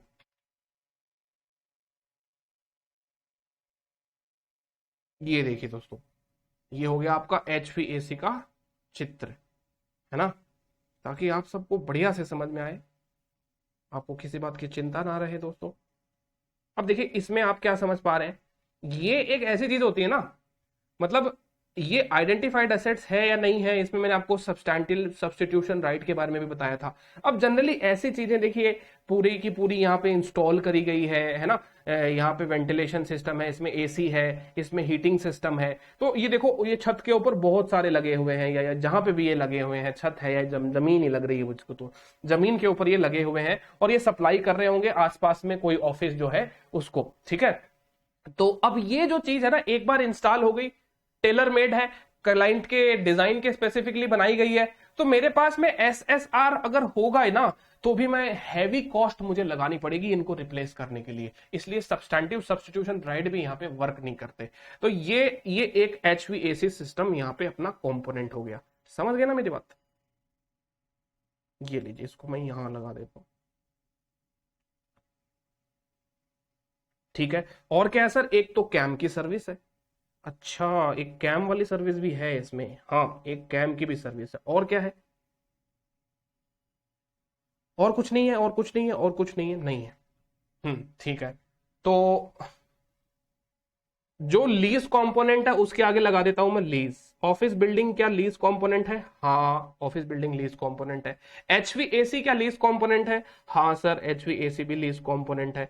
सर कैम लीज कंपोनेंट है क्या? ना ना ना ना, कैम लीज कंपोनेंट कैसे है सर, कैसी बातें करते हो? कैम तो सर्विस है, सर्विस का कॉन्ट्रैक्ट है। यानी हमारे इस पर्टिकुलर क्वेश्चन में ऑफिस बिल्डिंग और HVAC लीज के कंपोनेंट है, कैम नॉन लीज कंपोनेंट है। चलो सर ये तो काम कर लिया। Now look into the office building और HVAC। अब सुनिए, क्या मैं ऑफिस बिल्डिंग की और एचवीएसी की अलग अलग अकाउंटिंग करूं या एक ही अकाउंटिंग करूं? तो अब एक बात बताओ दोस्तों, एचवीएसी क्या अपने आप में ऑन इट्स ओन काम कर सकता है क्या? और ऑफिस बिल्डिंग के साथ में अटैच होकर ही तो काम करेगा? एक सेकंड में कुछ भूल रहा हूं, इसके अंदर इक्विपमेंट्स भी है क्या शायद कुछ? इसमें इक्विपमेंट्स वाला भी मुझे याद आया, ऑफिस फर्नीचर। अच्छा, एक ऑफिस फर्नीचर भी है दोस्तों, ठीक है, हाँ ये भूल गया था मैं। तो ये भी चलो कोई बात नहीं है, इसको ऑफिस फर्नीचर कर लेते हैं, यहां पे रख लेते हैं इसको नीचे, और एक ऑफिस फर्नीचर भी लगा देता हूं मैं, ठीक है। तो ऑफिस फर्नीचर क्या लीज कंपोनेंट है? हाँ, सेपरेटली आइडेंटिफाइड एसेट्स है। अब देखो, समझने की कोशिश करना बात को। ऑफिस बिल्डिंग, एचवीएसी और ऑफिस फर्नीचर, क्या इन तीनों को हम अलग अलग इंटरप्रिटेट करके चले कॉन्ट्रैक्ट के अंदर, या ये तीनों को हम एक साथ ही मान लें कि भैया पूरा का पूरा ऑफिस बिल्डिंग जो है वो एक ही लीज कंपोनेंट है, मल्टीपल लीज कंपोनेंट नहीं है? अगर मल्टीपल लीज कंपोनेंट हमने इनको आइडेंटिफाई किया तो कंसिडरेशन को तीनों में एलोकेट करना पड़ेगा, टोटल लीज रेंट जो होगा, ठीक है। इनफैक्ट आपका जो टोटल कंसिडरेशन है ना, तीनों में नहीं, मतलब बोलना तो टेक्निकली मुझे ऐसे चाहिए कि ये आपके कॉन्ट्रैक्ट में कितने एलिमेंट हो गए? नंबर 1, नंबर 2, नंबर 3 और नंबर 4, 4 एलिमेंट हो गए। अब जो टोटल लीज रेंट है ना, वो मैं ये पे कर रहा हूँ एक्स अमाउंट का, अभी बताया नहीं है इस क्वेश्चन के अंदर, बट कोई दिक्कत नहीं, हम तो इसका क्वेश्चन ही कर चुके हैं ऐसा। अरे क्या बन गया ये मेरा टोटल सिग्मा लीज रेंट है, समझ गए? अब मेरे को इसको टोटल लीज रेंट को अलोकेट करना पड़ेगा लीज कंपोनेंट में और नॉन लीज कंपोनेंट में। रही बात नॉन लीज कंपोनेंट की सर जी, तो नॉन लीज कंपोनेंट तो इस सवाल में सिर्फ एक ही है, कैम, बाकी तो सब लीज कंपोनेंट ही है। अब आप मुझे ये बताइए कि जो लीज कंपोनेंट है वो सिंगल लीज कंपोनेंट है या मल्टीपल लीज कंपोनेंट है? तो आप कहेंगे सर देखो एक बात है कि ऑफिस बिल्डिंग और एचवीएसी और ये जो ऑफिस फर्नीचर है, आप इसके कैरेक्टरिस्टिक्स का अध्ययन करिए, सोचिए कि क्या ये तीनों अलग अलग हो सकते हैं या एक ही हैं। इतनी बात आप मुझे बता दीजिए, बाकी तो सारा एनालिसिस अब आपके सामने है। बताइए दोस्तों, सोच लिया होगा अभी तक तो कि क्या होना चाहिए इसका आंसर? तो चलिए देखिए, अब इसको इवैल्यूएट कर लेते हैं, कौन ने सही सोचा कौन ने गलत सोचा। देखिए दोस्तों, ऑफिस बिल्डिंग और हीटिंग, वेंटिलेशन और एयर कंडीशनिंग सिस्टम, इनको हम अलग अलग तो नहीं कर सकते, डिटैच नहीं हो सकता ये, क्योंकि बिल्डिंग के अंदर ही अंदर इंटीग्रेटेड रूप से ये एचवीएसी सिस्टम लगा हुआ है, ठीक है। तो ये इंटरडिपेंडेंट हो गया, एचवीएसी सिस्टम जो है वो ऑफिस बिल्डिंग से क्या हो गया? Inter related, highly inter related हो गया, हाईली इंटरडिपेंडेंट हो गया। तो मैं ये नहीं कह सकता कि मैंने ना इसको अलग से लीज पर लिया है, ऑफिस बिल्डिंग को अलग से लीज पर लिया है, जबकि ऑफिस फर्नीचर वो ऑल टुगेदर अलग ही चीज है। ऑफिस फर्नीचर है, ऑफिस के कांच के ग्लास हैं, कांच के ग्लास मतलब दोनों ही टाइप के ग्लास हो गए, जो विंडो पे लगे हुए होते हैं और जो पीने वाले होते हैं, है ना। रूम का दरवाजा, फर्नीचर, समझ गए? फर्नीचर फर्नीचर ही होता है, अब आपको क्या समझाएं दोस्तों। तो ये फर्नीचर जो है ये जरूर अलग है, क्योंकि ये आपके ऑफिस बिल्डिंग और एचवीएसी सिस्टम से कोई inter related, highly inter related नहीं है। तो मैं कह सकता हूं इसके अंदर कितने कंपोनेंट हो जाएंगे? सर देखिए 1 और 2 तो कंबाइन हो जाएंगे इसके अंदर, ये हो जाएगा आपका लीज कंपोनेंट नंबर 1, दूसरा हो जाएगा ऑफिस फर्नीचर, ये हो जाएगा लीज कंपोनेंट नंबर 2, और कैम जो है सर ये आपका नॉन लीज कंपोनेंट होगा, है ना। और फिर मैं मेरा जो टोटल लीज रेंट आ रहा है ना, जैसे कि आप चाहे बोलो चाहे मत बोलो, जैसे आपने कहा कि मैं तो लीज रेंट जो है वो इतना दे दूंगा, ठीक है, आपने बोल दिया, कॉन्ट्रैक्ट में लिखवा लिया कि लीज रेंट आप इतना पे कर रहे हो, जबकि लीज रेंट नहीं है सर वो।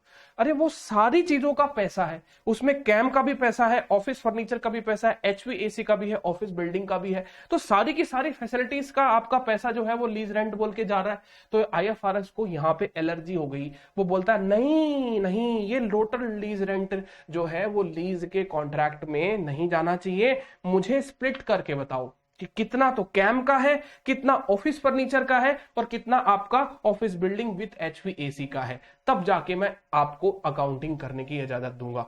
तो यहां पे कैम को आपको स्प्लिट करना पड़ेगा, उसकी अकाउंटिंग अलग से करनी पड़ेगी, बाकी अकाउंटिंग लीज में हो जाएगी। दोस्तों उम्मीद करता हूं आपको बहुत ही बढ़िया तरीके से समझ में आ गया होगा। है ना। अब आपको कोई डाउट जो है नहीं रहा होगा इस पर्टिकुलर क्वेश्चन के अंदर। आइए इसके सोल्यूशन को भी पढ़ लेते हैं। There are three components in the arrangement: the building assets, office building and HVAC, the office furniture and the maintenance agreement. ठीक है। अच्छा, इन्होंने मतलब पहले ही बता दिया कि भाई ऑफिस बिल्डिंग और HVAC को ये लोग पहले से ही स्टार्टिंग से ही एक गिन रहे हैं। मैंने आपको 4 पहले अलग अलग कंपोनेंट करके बताए, फिर 2 को मैंने क्लब करना बताया आपको। Now the office building and HVAC systems are one lease component because they can not function independently of each other and HVAC system was designed and tailored specifically to be integrated into the office building and can not be removed and used in another building without incurring substantial cost. तोड़फोड़ करनी पड़ेगी और दूसरी building में वही नक्शा वही design थोड़ी ना होगी जिससे कि वो दूसरी बिल्डिंग में इंस्टॉल हो जाएगा। तो सब्सटैंशियल सब्स्टिट्यूशन राइट ऐसे केस में होते नहीं है। दीज बिल्डिंग होकर भी नहीं होते, है ना, होते नहीं है वो तो अच्छी बात है, अगर कुछ कॉन्ट्रैक्ट में यदि है तो भी काम का नहीं है। These building assets are lease component because they are identified assets for which entity L direct the use. The office furniture functions independently and can be used on its own. It is also a lease component because it is a group of distinct assets for which entity L directs the use. Definitely दोस्तों office furniture का तो एकदम ही अलग हिसाब किताब होगा। And the maintenance agreement is a non-lease component because it is a contract for service and not for the use of a specified asset से। अब देखिए दोस्तों, ये हो गया अपना बढ़िया अच्छे से क्लियर। अब इसमें जो मैंने बात जो छोड़ी थी ना, मैंने कहा था इसको रहने दो एक बार। Practical expedient, optional exemption of using practical expedient to not to separate non-lease component। ये क्या है सर, ये वाली बात बताओ है जो आपने पहले छुटवा दी थी। देखिए दोस्तों, जैसे ही मैंने आपको ये सारा काम करने के लिए कहा, मैं वही बात बता रहा हूं, एकेडमिक्स बहुत सिंपल होती है, रियल लाइफ बड़ी टफ होती है ना। अभी मैंने आपको बता दिया, जबकि बेचारा एक अकाउंटेंट जो सही में ये सब काम बैठ के करेगा उसका तो बेकार हो गया ना। तो यहां पे IFRS कहता है कि एक प्रैक्टिकल एक्सपीडियंट मतलब एक प्रकार से एग्जेम्पशन समझ लो, है ना। एग्जेम्पशन क्या है कि ये जो मैंने आपको कहा लीज रेंट को स्प्लिट करो, किसमें, लीज कंपोनेंट में और नॉन लीज कंपोनेंट में। ये मैंने स्प्लिट करने को कहा तो कहते ही सर इतना सारा काम बढ़ गया अपना। तो IFRS कहता है यदि ये कोई मटेरियल नहीं है ना, जैसे कि आपका करोड़ों रुपए का लीज रेंटल है, उसमें 20,000 रुपए मेंटेनेंस सर्विस के जा रहे हैं, जाने दो। 1 करोड़ का लीज रेंटल महीने का भर रहे हो और 20,000 रुपए कैम के आप दे रहे हो, अरे क्या फर्क पड़ेगा, स्प्लिट करके क्या उखाड़ लोगे, समझ रहे हो। ऐसे कोई एकदम ही चिंदी अमाउंट वाले अगर कुछ खर्चे इसके अंदर हैं, मटेरियल नहीं है, जिनको स्प्लिट कर या स्प्लिट ना कर हम कुछ उखाड़ नहीं सकते। मतलब स्टेक होल्डर तक क्या कन्वे करना चाहते हो, क्या मैसेज देना चाहते हो आप उनको। 50 करोड़ का रेंट भर रहे हो और उसके अंदर 5,000 रुपए का कैम आ रहा है, 50,000 का कैम आ रहा है या 5 लाख का कैम आ रहा है ना। तो ऐसे में आप इनको स्प्लिट करोगे तो उससे ये होगा कि आपका अननेसेसरी बर्डन आपके ऊपर आ जाएगा। तो स्टैंडर्ड कहता है एग्जेम्प्ट है, मत करो। स्टैंडर्ड, अरे क्या बोल रहे हैं, हाँ, स्टैंडर्ड कहता है मत करो। ऐसी हमें कोई हार्ड एंड फास्ट रिक्वायरमेंट नहीं है यदि वो नॉन मटेरियल है, ठीक है। आप उसके मतलब उसकी स्प्लिटिंग जो है बिल्कुल भी मत करो यदि वो आपका क्या है, नॉन मटेरियल आइटम है। और वहां पे आप एक एग्जम्पशन लगा लो जिसको हम कहते हैं प्रैक्टिकल एक्सपीडियंट, ठीक है ना। ये चीजें हमको IFRS जो है वो कई जगह पे अलाउ करते हैं अलग अलग स्टैंडर्ड में। तो आपको जैसे आज पहली बार देखने को मिली होगी ये वाली बात, इसके पहले तो अपन ने कभी देखी नहीं शायद। तो प्रैक्टिकल एक्सपीडियंट में आपको क्या करना है, एग्जम्पशन लगा लेनी है। क्या लगानी है, इसके नियम शर्त क्या है एग्जम्पशन लगाने के, कहता है India 116 provides a practical expedient that permits lessees to make an accounting policy election by class of underlying assets. अब देखिए एग्जम्पशन ऐसे नहीं कि कभी मन में आया तो कर लिया, नहीं मन में आया तो नहीं किया। तो अब आपको अपनी एक अकाउंटिंग पॉलिसी बनानी पड़ेगी, डिफाइन करना पड़ेगा ना कि क्या इंपॉर्टेंट है क्या इंपॉर्टेंट नहीं है। Class of underlying assets to account for each separate lease component of a contract and any associated non lease component, separate lease component और any associated non lease component. यानी कैम जैसा जो non lease component था ना, उसे आप क्या मान लीजिए, सिंगल लीज कंपोनेंट मान लीजिए, एक ही। अच्छा सर स्प्लिट करने की दरकार नहीं होगी, हाँ स्प्लिट करने की दरकार नहीं होगी। So it is important to note that such practical expedient is not permissible for lessor. अरे भैया लेसर की अकाउंटिंग करेंगे ना तो ये प्रैक्टिकल एक्सपीडियंट वहां आपको लगाने को नहीं मिलेगा। सर क्यों ऐसा? देखो दोस्तों यहाँ पे ना लेसर ये व्यक्ति लेसर जो है ना इंडिया 116 में बहुत ही रेयरली टच्ड इंसान है। इसकी बातें होगी एकदम लास्ट में, ठीक है, क्योंकि यहाँ पे कॉम्प्लिकेशंस वगैरह नहीं है। तो आप एक बार लेसर के बारे में बिल्कुल भी ना सोचें, सब लेसर की सारी अकाउंटिंग एक साथ में लास्ट में डिस्कस करेंगे। अभी सिर्फ और सिर्फ पूरे के पूरे स्टैंडर्ड में लेसी पे ध्यान दिया जाएगा, ठीक है। लास्ट में लेसर की बातें एक साथ करेंगे, क्या है, ठीक है। Making this election relieves the Lesi, relieves मतलब बेचारे को राहत प्रदान करता है ये स्टैंडर्ड की obligation to perform a pricing allocation, समझ रहे हो ना। अब वही बात सर, वो फेयर वैल्यू ढूंढेंगे, स्टैंड अलोन सेलिंग प्राइस ढूंढेंगे, दुनिया भर की चीजों का काम बढ़ जाएगा और फिर आप बोलोगे सर फेयर वैल्यू रिलायबल नहीं है। कौन सी लेवल वाली है, 1 2 3, उसका डिस्क्लोजर देना पड़ेगा। अरे सर क्यों करवाते हो इतना काम, है ना। स्प्लिटिंग से ही एग्जम्पशन दे दो। तो कहता although it will increase the total lease liability to be recorded on its balance sheet. अब इससे होगा क्या दोस्तों, देखिए इंपैक्ट बता दिया इन्होंने, ये बड़ी इंपॉर्टेंट बात है। कहता है इससे आपकी टोटल लीज लायबिलिटी जो है वो बैलेंस शीट में बढ़ जाएगी, क्योंकि सीधी बात है जब आप इस कैम को यहां से एक्सक्लूड नहीं करेंगे तो टोटल आपका लीज रेंट ज्यादा आएगा, तो आपका राइट ऑफ यूज एक तरफ असेट से बढ़ जाएगा और एक तरफ आपकी लायबिलिटी भी बढ़ जाएगी, दोनों ही चीज बढ़ेंगे। सिंगल साइड कोई चीज बढ़ती नहीं अकाउंट्स में, नहीं तो बैलेंस शीट टैली नहीं होती है ना। तो वो बात है, दोनों बात इनको बतानी चाहिए थी, एक साइड आपका राइट ऑफ यूज बढ़ जाएगा और एक साइड आपकी टोटल लायबिलिटीज भी बढ़ जाएगी। तो कहता है this expedient is not available for lessors lessee that make the policy election to account for each separate lease component of a contract and any associated non-lease components as a single lease component allocate all of the contract consideration to the lease component। ठीक है ना, सारा का सारा आपको यहां पे क्या करना पड़ेगा, सिंगल लीज कंपोनेंट मानते हुए सारे के सारे कॉन्ट्रैक्ट कंसिडरेशन को लीज कंपोनेंट में ही आप कंसिडर करके चलें, ठीक है ना। So lessee that make the policy election to account for each separate lease component of a contract and any associated non-lease component as a single lease component।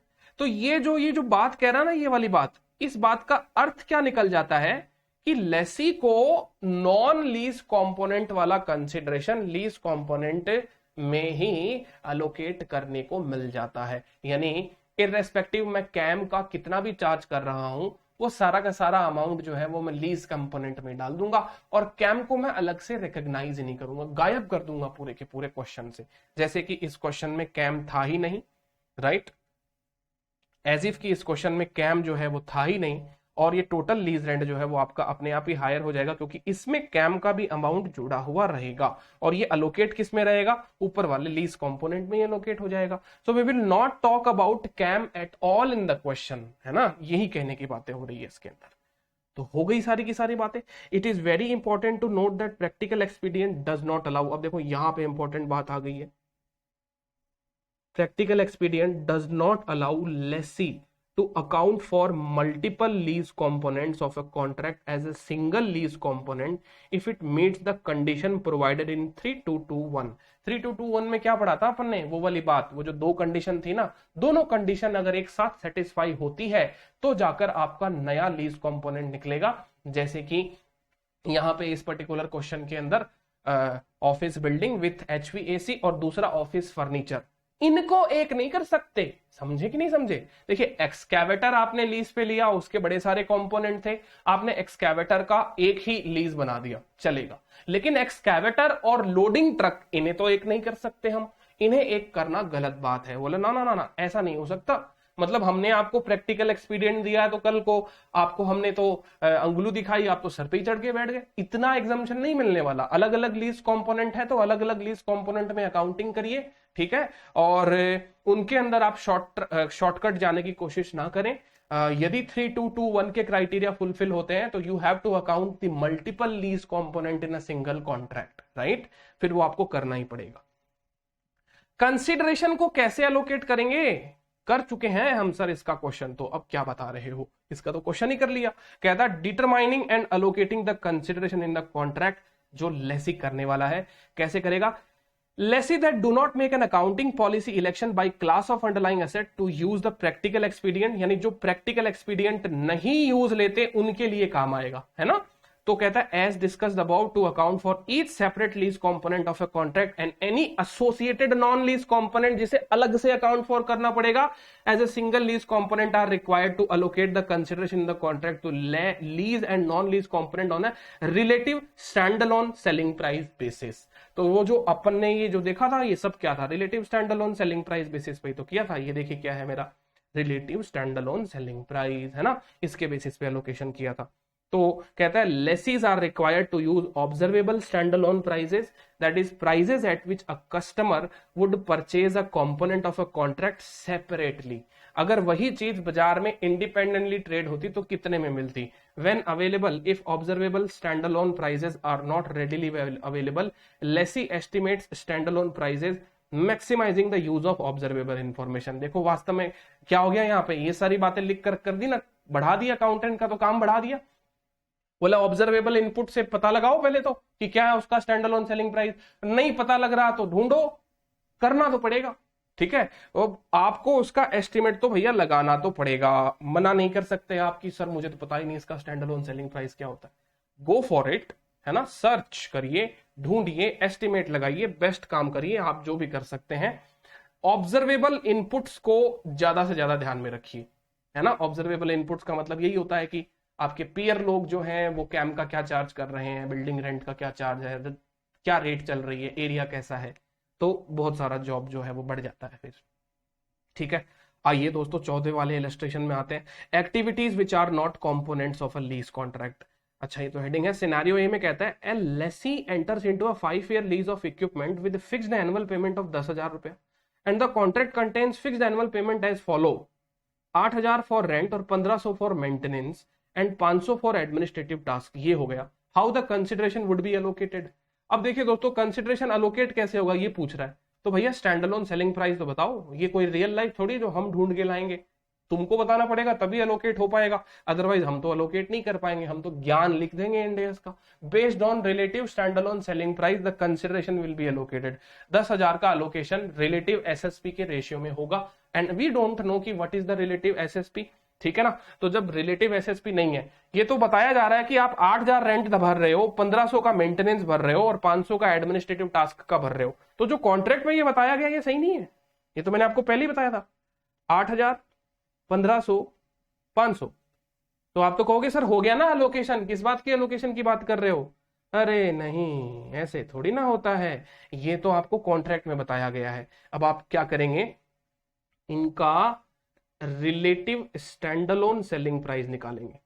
पता नहीं क्या है वो, किसी का भी नहीं पता, और जो आएगा ना उसके रेशियो में 10,000 को बांटना पड़ेगा। अच्छा तो मतलब सर जो दिया हुआ होता है वो उस पर ट्रस्ट नहीं होता क्या इंडेस को? हाँ उस पर ट्रस्ट नहीं होता है सर जी, आपको उसको वापस एलोकेट करना पड़ेगा। सिनेरियो नंबर बी में आइए, है ना, क्योंकि ये रैंडम हो सकता है और आईएफआरएस कहता है फेयर वैल्यू के रेशियो में करिए, वो उचित होगा। रैंडम से हम काम नहीं करेंगे। कल को तो आप बोलोगे ये 500, अब मान लो ये 8,000, 1,500 और 500 जो आपने बताए हैं ये उचित है कि नहीं है, ये फेयर है कि नहीं है, कैसे मालूम पड़ेगा?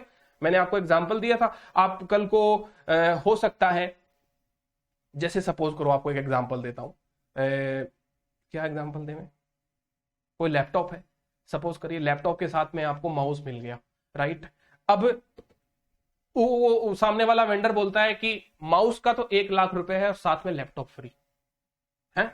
अब बात तो वही है, उसको बिलिंग तो 1,00,000 रुपए की करनी है, माउस का चार्ज कर रहा है वो 1,00,000 रुपए, ठीक है, और साथ में लैपटॉप फ्री दे रहे हैं। तो कहने का मतलब टोटल तो वही 1,00,000 रुपए निकलेगा, अलोकेशन के बाद में भी और अलोकेशन के पहले भी। लेकिन हम ये जो आप बोल रहे हो ना कि माउस और लैपटॉप, अब ये तो आपको बोलने से पता चल गया, मेरे बोलने से मालूम पड़ गया कि नहीं नहीं सर, आपको पता है कि माउस कितने का आता है और आपको पता है कि लैपटॉप कितने का आता है, यू नो ना, है ना, आपको पता है ना। तो जब आपको ये बात पता है, नेचुरली जब आपको ये बात पता है, तब आप समझ गए कि हाँ ऐसे रैंडम अलोकेशन पॉसिबल नहीं है। अब यहां पर ये सारी चीजों के बारे में हम जानते नहीं है, इसलिए वो चीज डाइजेस्ट करने में थोड़ा सा समय लगता है, बट वो चीज जो इंडेस बताता है वो बिल्कुल सही है। तो कहता है आप पहले मुझे फेयर वैल्यू बता दीजिए सबकी और उसके हिसाब से इसका अलोकेशन हो जाएगा। समझे कि नहीं समझे? ओके सर, तो सिनारियो ए तो क्लियर है। सिनारियो बी में कहता है assume the fact pattern as in scenario A except that in addition the contract requires the lessee to pay for the restoration of the equipment to its original condition। अच्छा, decommissioning, restoration और other obligation, ड्रोल आ गया sir इसके अंदर। Equipment को last में restore भी करना पड़ेगा, उससे रिलेटेड हमारे ऑब्लिगेशन आ गए। ठीक है, तो ये तो खर्चा हो गया और ज्यादा। How the consideration would B allocated. तो भैया देखिए इस क्वेश्चन के अंदर डीकमीशनिंग का आपका एक्स्ट्रा एक्सपेंसेस भी आएगा, तो ये डीकमीशनिंग का एक्सपेंसेस जो है उसकी अकाउंटिंग तो डीकमीशनिंग के तरह ही होगी, राइट। इसके अंदर यहाँ पे लीज कंपोनेंट के ऊपर इसका कोई फर्क नहीं पड़ेगा। DROL is not a lease component. Decommissioning, restoration, other liabilities का जो खर्चा आपको वहन करना पड़ेगा, ये कोई लीज कंपोनेंट नहीं है। सर कैसी बातें करते हो, ये तो हमने इंड 16 में पढ़ा था, खर्चा हो जाएगा ये, राइट। पेमेंट जो भी करेगा उसको खर्चा बुक करना, राइट। सिनारियो ए कहता है the contract contains two component, that is a lease component जो कि एक इक्विपमेंट का लीज है और एक नॉन लीज कंपोनेंट जो मेंटेनेंस का लीज है। The amount paid for admin task does not transfer a good or services to the lessee। तो ये जो एडमिनिस्ट्रेटिव टास्क के लिए जो भी आप काम कर रहे हैं, राइट, जो भी आप उसको सेवा प्रदान कर रहे हैं, ये लीज के कॉन्टेक्स्ट में कोई गुड्स और सर्विस नहीं है। ठीक है, so assuming that the lessee does not elect to use the practical expedient. Practical expedient देखिए लगा देंगे तो अलोकेशन करना ही नहीं है, सारा का सारा लीज रेंट जो है वो लीज रेंट ही है और लीज के कंपोनेंट में ही अलोकेट हो जाएगा। तो कल को देखिए दोस्तों आपको एग्जाम में कैसे पता चलेगा कि सर प्रैक्टिकल एक्सपीडियंट लगाना है कि नहीं लगाना। देखिए दोस्तों एग्जाम में आपको अवॉइड करना है प्रैक्टिकल एक्सपीडियंट, जबकि अनटिल अनलेस की क्वेश्चन के फैक्ट्स आपको प्रैक्टिकल एक्सपीडियंट यूज करने के लिए कहते हो स्पेसिफिकली, क्योंकि एग्जामिनर ने बड़ी मेहनत करके एक क्वेश्चन बनाया। ठीक है, अब जैसे जैसे सपोज करो यही वाला क्वेश्चन है, बेचारा एग्जामिनर ने आपके लिए तैयार किया ये वाला क्वेश्चन, ठीक है, और वो कहता है कि बताओ अलोकेट ही करके बताओ, उसका रिक्वायरमेंट क्या है, allocate the transaction price in the different components. ठीक है, और 8 नंबर का क्वेश्चन आ गया, आप क्या कहेंगे? So the case is that we have taken practical expedient, so we are not in a mood to allocate the transaction price.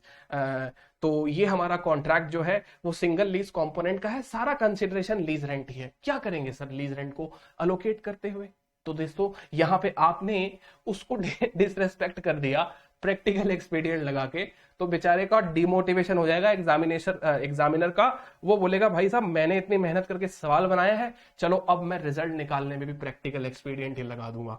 समझ गए कि नहीं समझे? तो ऐसी वाली बात है दोस्तों, अपने आप ही समझ में आ जाता है कि एग्जाम में क्या करना है। हमको एक्स्ट्रा वाला काम करना होता है, यानी जो स्टैंडर्ड हमसे मेहनत मशक्कत करवाना चाहता है वही वाला काम करना होता है, उसको बाइकआउट करके शॉर्टकट में मत भाग जाना कहीं।